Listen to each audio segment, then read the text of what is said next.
Hello everyone. आज हम पढ़ रहे हैं कक्षा 10 की पहली प्रश्नावली वास्तव संख्या। प्रश्नावली 1.1 के अंदर पहला सवाल है, निम्नलिखित संख्याओं को अभाज्य गुणनखंड के रूप में व्यक्त कीजिए।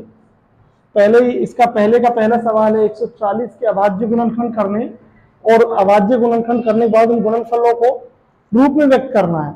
सबसे पहले हम लोग देखते हैं पहला सवाल 140 को कैसे कर सकते हैं। 140 में सबसे पहले हमें देखना है कि ये संख्या सम है या विषम है। अगर सम संख्या है तो हम इसमें भाग देंगे दो का भाग देंगे। 2 सब 14 होता है, 0 का 0 उतार लेंगे। फिर दोबारा इसके अंदर कितने का भाग जा रहा है, फिर भी 2 का जा रहा है, फिर 2 का भाग देंगे, 2 तिया 6, 2 पन 10, फिर जाएगा 5 का। 35 के अंदर जब 5 का भाग देंगे तो 5 सता 35, फिर 7 का देंगे, 7 एकम 7। इसी प्रकार से 140 के जो गुणनखंड होंगे वो 2 गुणा में 2 गुणा में 5 गुणा में 7 होंगे, जिन्हें हम 2 कितनी बार है विद्यार्थियों, 2 आया है 2 बार, जिसके अंदर बेटा इसको 2 को 2 बार लिख सकते हैं, 5 को 5 और 7 को 7। इस प्रकार से 140 के अभाज्य गुणनखंड क्या होंगे, 2 की घात 2 गुणा में 5 गुणा में 7। इसी प्रकार से हम लोग कर सकते हैं 156 का। 156 में जब हम लोग भाग देंगे 2 का, 156 क्योंकि सम संख्या है इसलिए हम इसमें 2 का भाग दे रहे हैं। जब 2 का भाग देंगे 2 सब 14, एक यहाँ पे आ जाएगा तो 8 16 हो गया, 2 8 16।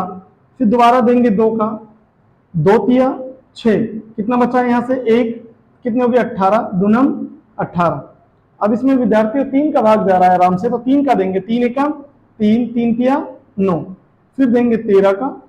और 156 के इसी प्रकार से जब गुणनखंड करेंगे 2 गुणा में 2 गुणा में 3 गुणा में 13, तो 156 को हम लोग लिख सकते हैं।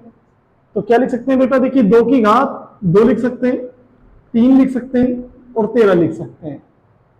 आप लोगों को 140 का 156 का हमने करा, अब ऐसे ही हम लोग किसका करते हैं, 3825 यानी कि 3825 का हम अभाज्य गुणनखंड करते हैं। देखिए जब 3825 का हम अभाज्य गुणनखंड करेंगे तो सबसे पहले विषम संख्या है तो इसमें कितने का भाग देंगे, विषम संख्या का। तो सबसे पहले हम 3 का भाग देंगे, 3 एकम 3, फिर देंगे 8 में, 3 दूनी 6, कितना बच गया यहाँ पे 2, 2 को जब 2 से आगे लगाएंगे तो कितना हो जाएगा 22, तो 3 सता 21, फिर बच गया 1, फिर हो गया 15, 15 में 3 का देंगे, 3 पंज 15। अब दोबारा ही इसमें 3 का भाग देंगे, 3 चौका 12, 3 दूनी 6, 3 पंज 15।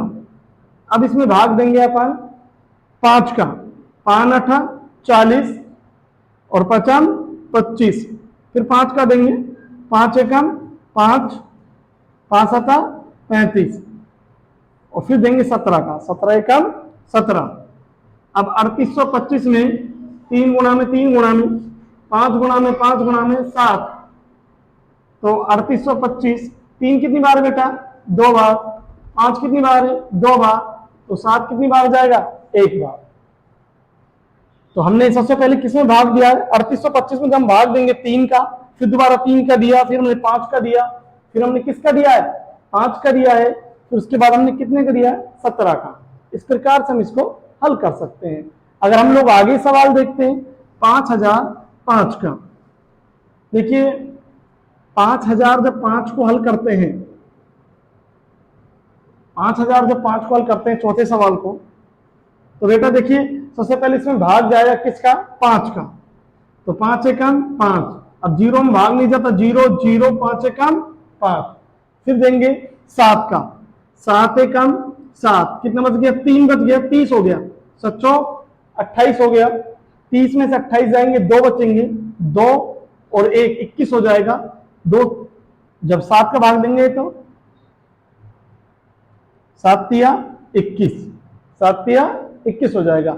इसके बाद हम भाग देंगे बेटा 11 का, तो 11 एकम 11, यहां बच गया 3, 33 हो गया, 11 तिया 33। अब देंगे 13 का।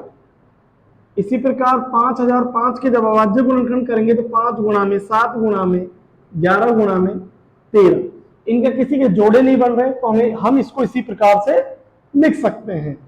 अब हम लोग देखते हैं अगली संख्या का, 5वां सवाल है 74 29। जब हम 74 29 का पढ़ते हैं बेटा, तो सबसे पहले हम लोगों को पता है ये विषम संख्या है, इसमें विषम संख्या का ही भाग जाएगा। तो सबसे पहले हम लोग 74 29 में 17 का भाग दे देते हैं। 17 चौक 68, जब 17 चौक 68 मतलब कि 74 में से 68 घटाएंगे तो कितना बच जाएगा बेटा, 6 बच जाएगा, और 2 यहां से जोड़ देंगे 62, कितने हो गए 62। अब 17 3 51, कितना बच गया बेटा 11, यहां से कितना बच रहा है 9, 17 7 119। अब देंगे 19 का, 19 दूनी 38, कितना बच गया बेटे 5, 19 3 57। फिर देंगे बेटा 23 का, 23 से कम 23। तो 74 29 का जब गुणनखंड करेंगे बेटा तो क्या आ जाएगा 17 गुणा में 19 गुणा में 23। हम लोग इस प्रकार से हमारा पहला सवाल कंप्लीट हो गया। अब हम देखेंगे इसका दूसरा सवाल। हमने पिछले सवाल में देखा था, अभी हमने अभाज्य गुणनखंड से हमने पहला सवाल करा था, इसी प्रकार से हम दूसरा सवाल करते हैं। दूसरे सवाल में लिख रहा है कि पूर्णांकों के निम्नलिखित युग्मों के एचसीएफ और एलसीएम याद करने हैं और फिर उसकी जांच करनी है। जांच कैसे याद करते हैं, दो संख्याओं का गुणनफल एचसीएफ और एलसीएम के बराबर होता है। देखते हैं कैसे करते हैं।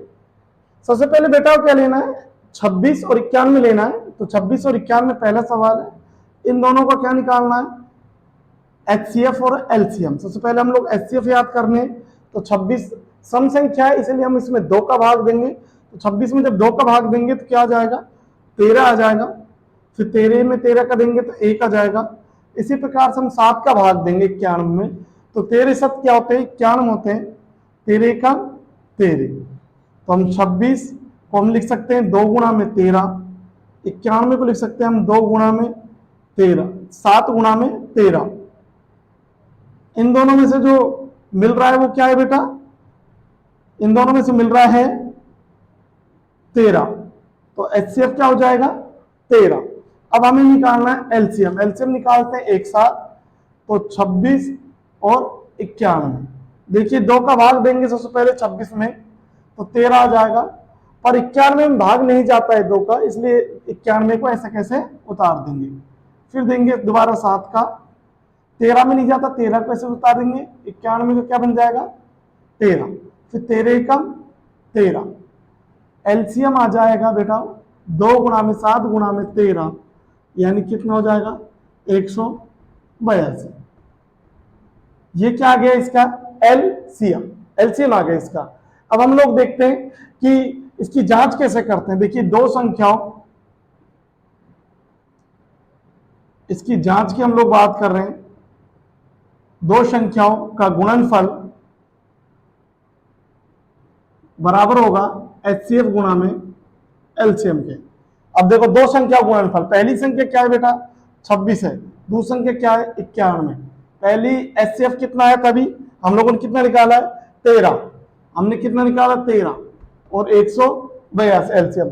जब दोनों गुणा करेंगे बेटा तो 91 को जब 26 से गुणा करेंगे तो 2366, और इसको इससे गुणा करेंगे तो 2366। तो 2366 अगर दोनों बराबर आ रहे तो मतलब कि सवाल ठीक है इसकी जांच के अनुसार। अब अगला सवाल देखते हैं हम लोग। तो अगला सवाल के लिए हम लोग क्या करेंगे, अगला इसका नेक्स्ट सवाल क्या है 510 और 92। जो सेकंड वाला सवाल है 510 और 92 का, जब 510 और 92 का हम लोग निकालेंगे तो सबसे पहले हम लोग उसी प्रकार से निकालेंगे, अलग अलग निकालेंगे बेटा।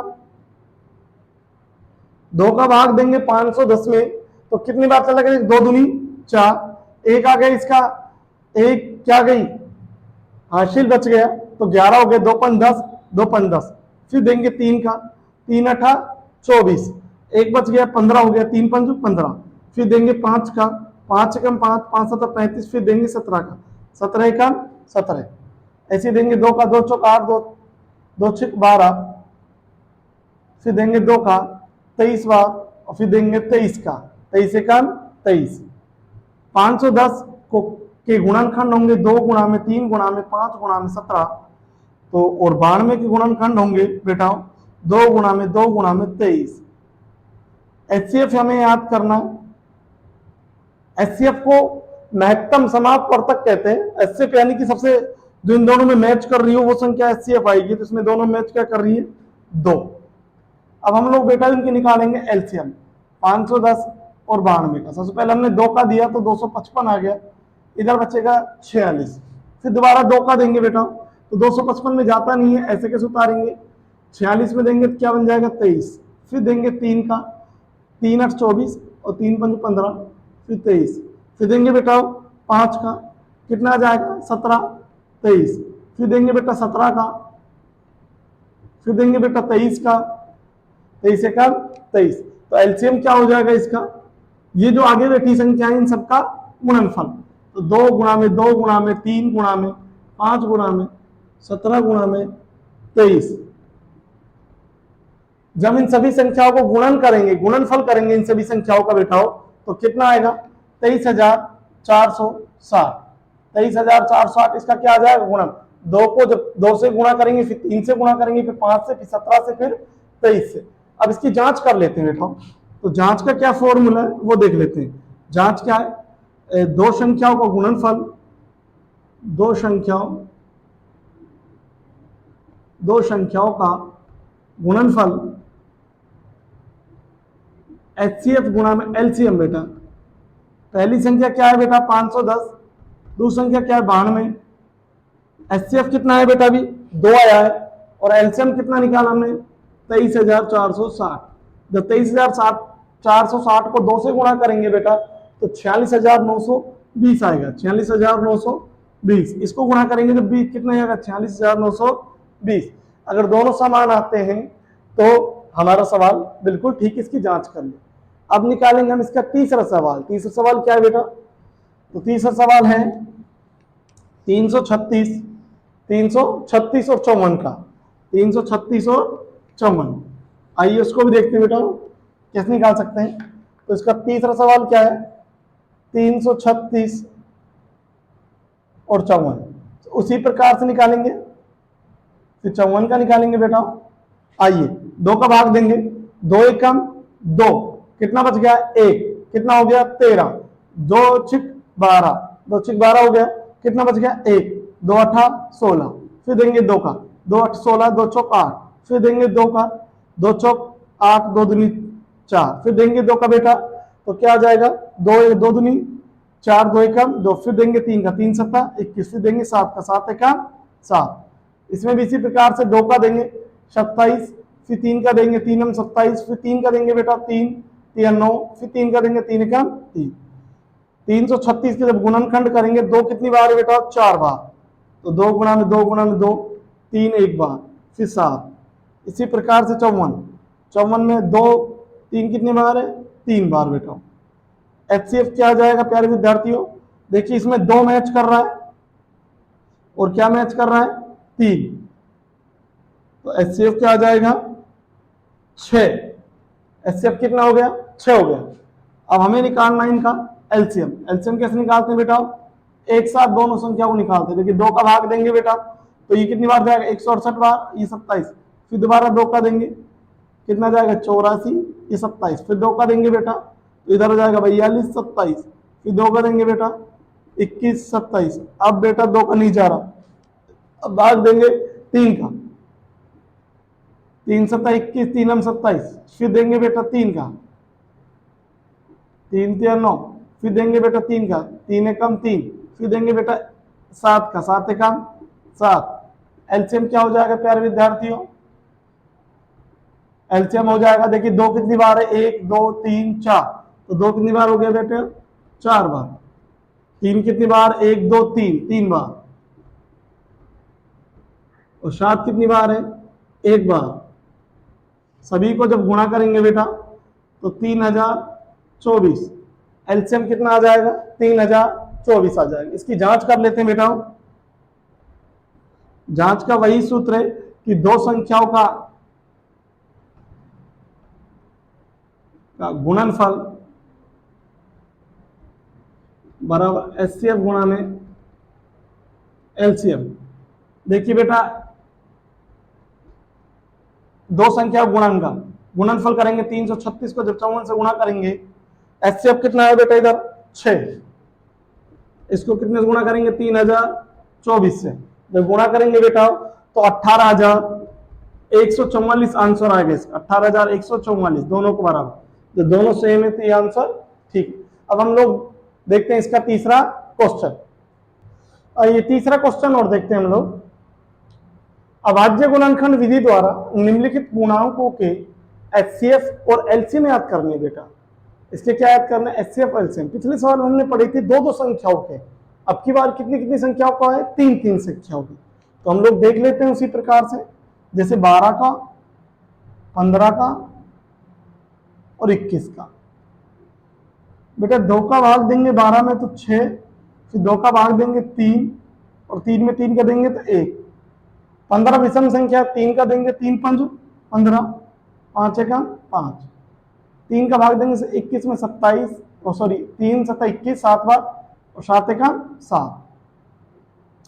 12 के गुणनखंड क्या हुए बेटा? 2 गुणा में 2 गुणा में 3।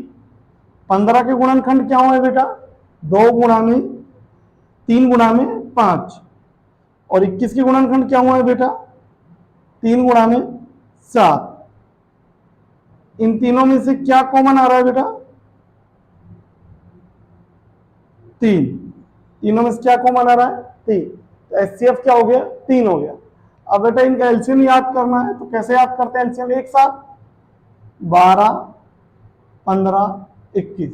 2 का भाग देंगे, 12 में तो चला जाएगा पर 15 और 21 में नहीं जाएगा, तो उनको ऐसे कैसे उतार देंगे। फिर दोबारा देंगे 2 का, 2 तिया 6, 15 का 15, 21 का 21। फिर देंगे 3 का, 3 एकम 3, 3 पंच 15, 3 सत्ता 21।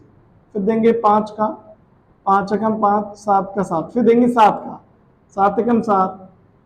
तो एलसीएम क्या आ जाएगा बेटा?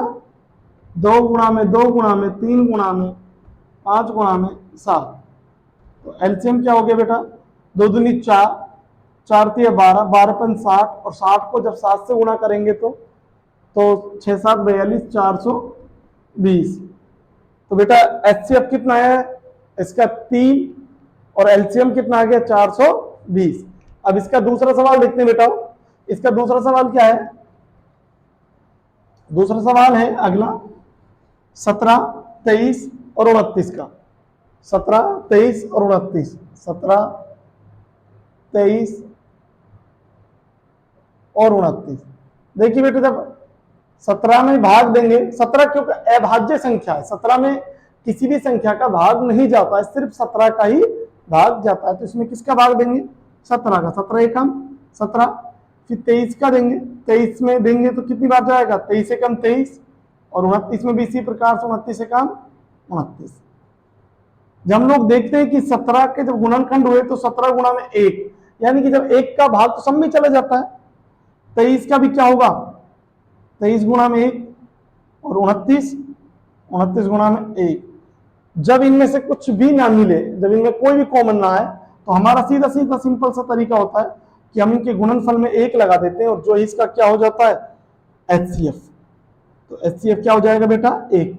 जब कभी भी मैच ना करें तो क्या उसका एचसीएफ क्या कहलाएगा? 1 कहलाएगा। इसी प्रकार से हम लोग इनका एलसीएम याद कर सकते हैं बेटा। 17, 23, 29। सबसे पहले 17 का भाग देंगे, 17 का 1 बन जाएगा, 23 का 23, 29 का 29। फिर देंगे बेटा 23 का भाग, 1 का 1, 23 एकम 23, 29 का 29। फिर देंगे 29 का भाग, 29 एकम 29। एलसीएम 17 गुणा में 23 गुणा में 29। जब इनको गुणा करेंगे बेटा तो 11,339 आएगा। 11,339, ये इसका क्या आ जाएगा? एलसीएम। सबसे पहले हम लोगों ने इनमें अलग अलग भाग दिया और फिर एक साथ अलग अलग निकालते हैं एचसीएफ के लिए और एक साथ निकालते हैं एलसीएम के लिए। अब हम लोग बेटा इसका देखते हैं तीसरा सवाल। तीसरा सवाल क्या है बेटा? 8, 9 और 25। 8, 9 और 25। तीसरे सवाल में क्या है? 8 है, 9 है और 25 है। 8 का निकालेंगे बेटा, 2 चौक 8, 2 दूनी 4, 2 एकम 2। फिर निकालेंगे बेटा 9 का, 3 तिया 9, 3 एकम 3। फिर निकालेंगे बेटा 25 का, 5 25, 5 एकम 5। क्या हो जाएगा बेटा? 8 का 2 गुणा में 2 गुणा में 2। 9 का क्या हो जाएगा बेटा? 3 गुणा में 3। 25 का क्या हो जाएगा बेटा 5 गुना में 5। HCF देखते हैं बेटा, इनमें तीनों में से कोई भी मैच नहीं कर रहा ना, कुछ भी नहीं है, तो क्या ले लेंगे 1, क्या आ जाएगा 1 आ जाएगा बेटा। अब हम लोग निकालते हैं इनका एलसीएम। एलसीएम कैसे निकालते हैं 8, 9 और 25 तीनों को एक साथ 2 का भाग देंगे तो 4 आ जाएगा, 9 का 9, 25 का 25, फिर 2 का देंगे बेटा,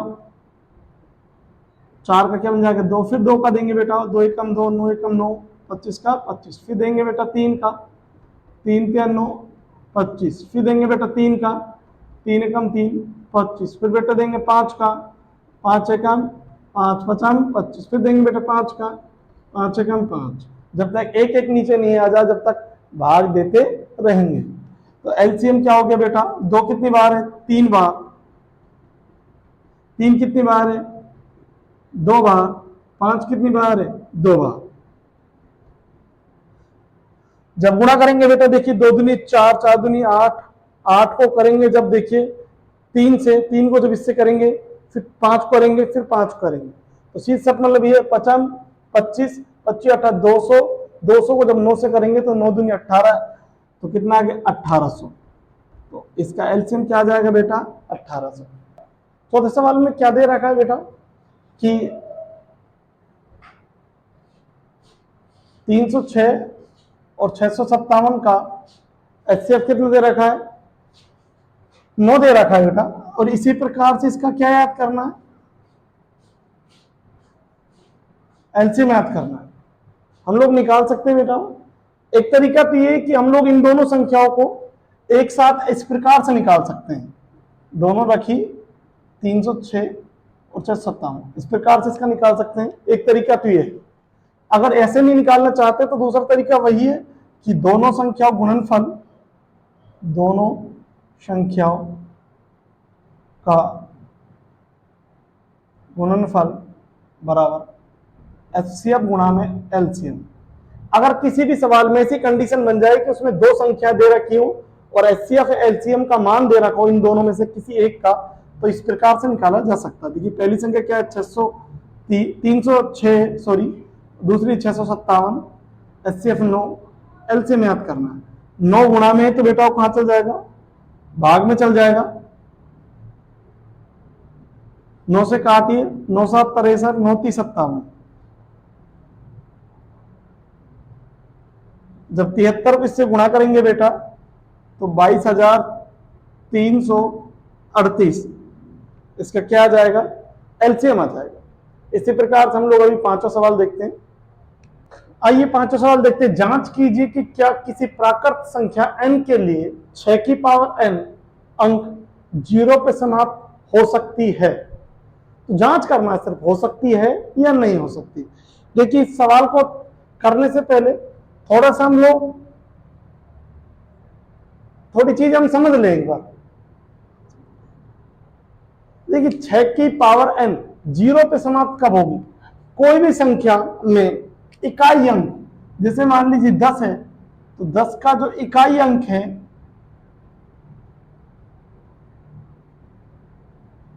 कितना आना चाहिए 0 आना चाहिए। कितना आना चाहिए 0। अगर इकाई अंक किसी भी संख्या का, जैसे 20 है, 20 का 30 का 40 का इकाई अंक कितना आ जाए बेटा 0 आ रहा है, तो वो किस पे समाप्त हो रही है 0 पे। अब किसी संख्या को ढूंढना है मान लीजिए, तो सबसे पहले हम लोग समझ लें कि जैसे 10 है तो 10 के जब गुणनखंड करेंगे तो क्या आता है बेटा 2 गुणा में 5। 10 के जब गुणनखंड करेंगे, जब 20 के गुणनखंड करेंगे बेटा तो 2 गुणा में 5, तो 30 के करेंगे बेटा तो क्या आ जाएगा, तो बताइए 5 6 30, यानी कि 3 गुणा में 2 गुणा में 5, 5 दूनी 10, 10 तिया 30। अगर 40 के किसी गुणनखंड करने तो 2 कितनी बार जाएगा 3 बार और 5, ठीक है, 2 दूनी 4, 4 दूनी 8 और अपन 40। मतलब कि इकाई अंक 0 पे समाप्त जब होगा जब उसमें किस किस का जोड़ा जरूर आएगा 2 और 5 का। जब उसमें 2 और 5 का जोड़ा बनेगा जब ही कोई भी संख्या 0 पर समाप्त हो सकती है, वरना नहीं हो सकती। आ जाइए देखते हैं हम। संख्या 6 है जो, संख्या 6 के अभाज्य गुणनखंड करते हैं करने पर, जैसी संख्या 6 है उसके अभाज्य गुणनखंड करे हमने तो कितना आया 2 3। तो अतः संख्या 6 के अभाज्य गुणनखंड करने पर अभाज्य गुणनखंड करने पर 2 गुणा में 5 नहीं आता है, नहीं आता है। इसलिए संख्या 6 की पावर n अंक 0 पर समाप्त नहीं होगी। देखिए जब यहां पर 6 की पावर n है, थोड़ा सा इसको और समझ लीजिए। 6 की पावर जो n है, हमने यहां पे इसको 6 क्यों मान लिया? क्योंकि 6 n क्या है इधर? पराक्कड़ संख्या। क्या है बेटा? पराक्कड़ संख्या है। और पराक्कड़ संख्या किससे चालू होती है? 1 से। 1 2 3 4 ऐसे चालू होती है। तो सबसे पहले हमने 6 की पावर n को एक की n की जगह क्या रख दिया? 1। इसलिए 6 की पावर n को क्या मान लिया हमने? 6 की पावर n में n की जगह क्या रख दिया? 1 रख दिया। इसलिए हम लोगों ने 6 के अभाज्य गुणनखंड करे हैं। अब अगर मान लीजिए आपकी परीक्षा में ये 6 की पावर n दे रखा है और वो 10 की पावर n दे देता, तो 10 की पावर n के तो टुकड़े करते जब कितना आ जाता बेटा? 2 और 5। तो क्या होती? समाप्त होती। आइए छठा क्वेश्चन, व्याख्या कीजिए कि 7 गुणा में 11 गुणा में 13 प्लस के 13 और 7 गुणा में 6 गुणा में 5 गुणा में 4 गुणा में 3 गुणा में 2 गुणा में 1 प्लस के 5 भाज्य संख्या है तो क्यों है? ये पूछ रहे हैं। तो ये सवाल है इसका। इसके अंदर जो पहले ही है, पहला है 7 गुणा में 11 गुणा में 13 प्लस के 13। इसको बताना ये भाज्य या अभाज्य। सबसे पहले बेटा हम लोग थोड़ा सा ही समझते हैं कि भाज्य संख्या होती क्या है।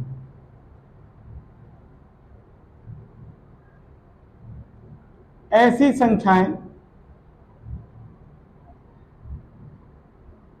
जिनके अभाज्य गुणनखंड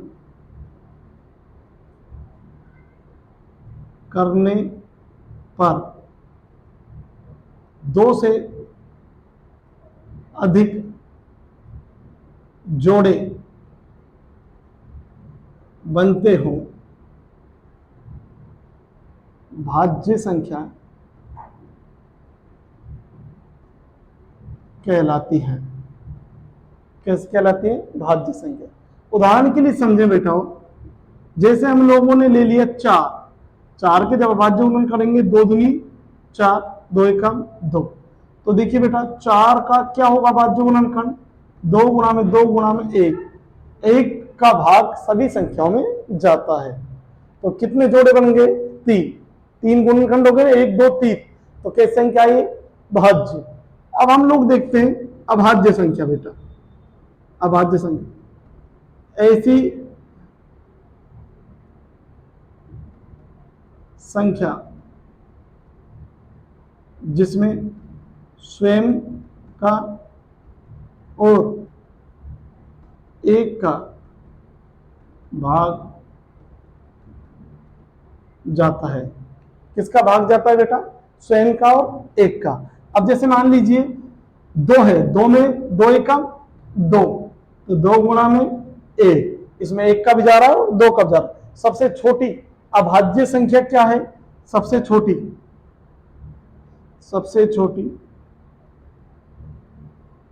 अभाज्य संख्या बेटा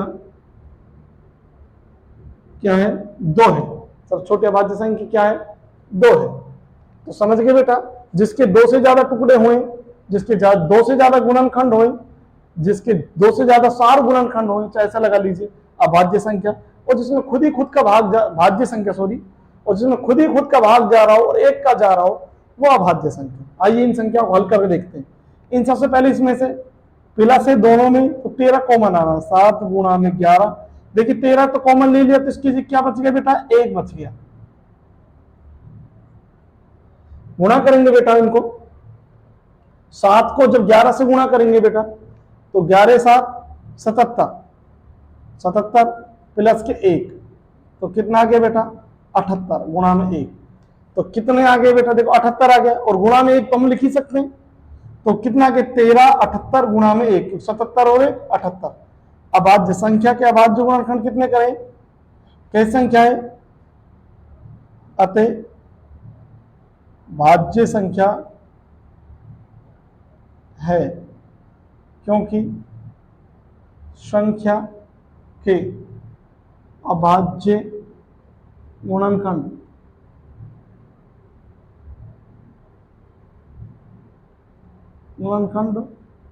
गुणनखंडों के जोड़े 2 से क्या है, अधिक है। कैसे हैं बेटा, 2 से अधिक है, इसीलिए कैसी संख्या आई है, भाज्य। आइए बेटा अगली सवाल एक बार, अगली संख्या को भी एक बार जांच कर लेते हैं कि अगली संख्या कैसी है, भाज्य या भाज्य। तो अगली संख्या क्या है बेटा, इसमें 2 गुणा में 7 गुणा में 6 गुणा में 5 गुणा में 4 गुणा में 3 गुणा में 2 1 प्लस के 5। बेटा इसमें से कॉमन क्या आ रहा है, 5 आ रहा है। जब 5 कॉमन ले लिया तो 5 की जगह क्या बच जाएगा बेटा, 1 बच जाएगा।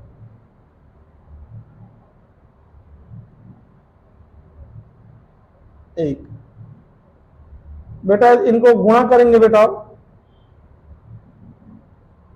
इन सबको ऐसे गुणा करेंगे तो 1008 प्लस के 1, इनको जोड़ेंगे तो बेटा कितना आ जाएगा, 1009। एक को तो लिख सकते हैं क्योंकि एक का भाग सभी में चला जाता है, तो 5 गुणा में 1009 गुणा में 1, तो ये किस संख्या होगी बेटा, भाज्य संख्या है। क्यों है, क्योंकि कितने जोड़े बन गए, 3, तो भाज्य संख्या है, क्योंकि अभाज्य गुणनखंडों के जोड़े 2 से अधिक है। किससे अधिक है बेटा, 2 से अधिक है। और आइए हम लोग देखते हैं सातों सवाल। सातों सवाल क्या है बेटा, देखिए किसी खेल के मैदान के चारों ओर एक पथ है। इस मैदान के एक चक्कर लगाने में सोनिया को 18 मिनट लगते हैं। सोनिया को कितने मिनट लगते हैं बेटा, 18 मिनट लगते हैं। जबकि इसी मैदान का एक चक्कर लगाने में रवि को कितने मिनट लगते हैं बेटा, 12 मिनट लगते हैं। तो मान लीजिए कि दोनों एक ही स्थान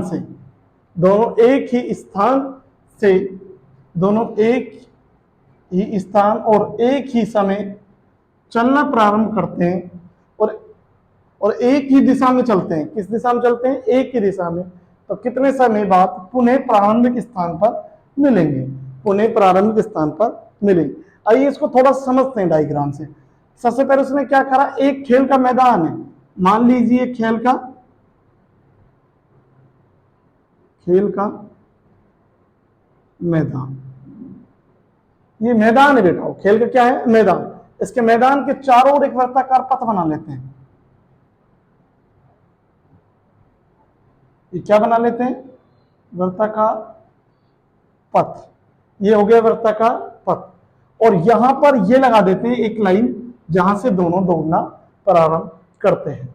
अब देख लीजिए, अब यहां से मान लीजिए दौड़ते हैं, और एक तो मान लीजिए तो इसको ये तो लगा लेते हैं सोनिया, इसको तो लगा देते सोनिया, और दूसरे को मान लेते हैं रवि। ये कौन है भैया, रवि। दोनों दौड़ते हैं, दोनों क्या है, दौड़ते हैं। अब मान लीजिए रवि दौड़ा तो रवि भी दौड़ता है, वापिस यहां जाता है। और ऐसे ही कौन दौड़ता है बेटा, सोनिया दौड़ती है। और सोनिया कहां जाती है, वापिस वही तो कह क्या रहा है सवाल, सवाल थोड़ा समझना है कि 18 मिनट लगते हैं किसको, सोनिया को। 18 मिनट किसको लगते हैं, सोनिया को। रवि को कितने लगते हैं, 12 मिनट। रवि कितने लगते हैं, 12 मिनट। अब देखिए समझने वाली बात क्या है, सबसे पहले क्या कह रहा है, दोनों एक स्थान से चलते हैं, दोनों एक स्थान से चले भैया, एक ही समय चले, और दोनों कैसे चल रहे हैं, एक साथ चल रहे हैं। जब कोई चीज भी एक साथ की बात करें, जब एक साथ नहीं समझाया तो एक साथ कोई चीज निकालनी है तो वो क्या होता है, एलसीएम होता है। 2 का भाग देंगे, 2 नम 18, 2 6 12, 2 नम 9 का 9 हो जाएगा, 2 3 6, फिर 3 का देंगे, 3 का 9, फिर 3 का देंगे बेटा। एलसीएम क्या हो जाएगा बेटा इसका, 2 गुणा में 2 गुणा में 3 गुणा में 3 गुणा में 18, क्या आ गया 18।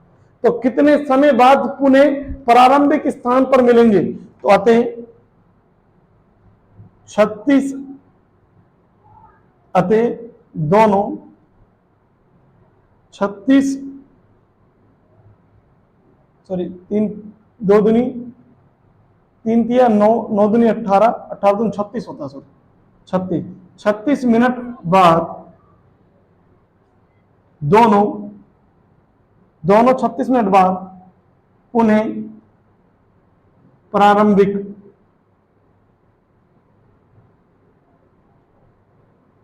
स्थान पर मिलेंगे। किस पर मिलेंगे, पुनः प्रारंभिक। प्रारंभिक स्थान क्या है बेटा, प्रारंभिक स्थान यह है जहां से स्टार्ट हुआ था, यह है 0, यहां से स्टार्ट हुआ था, और यहां पर वापस आने में दोनों कितना मिनट लग जाएगा बेटा, 36 लग जाएगा। कितना मिनट लग जाएगा, 36। यह है सवाल। आज हमने पढ़ी है 1.1, कल हम अगली क्लास में पढ़ेंगे 1.2। Thank you everyone.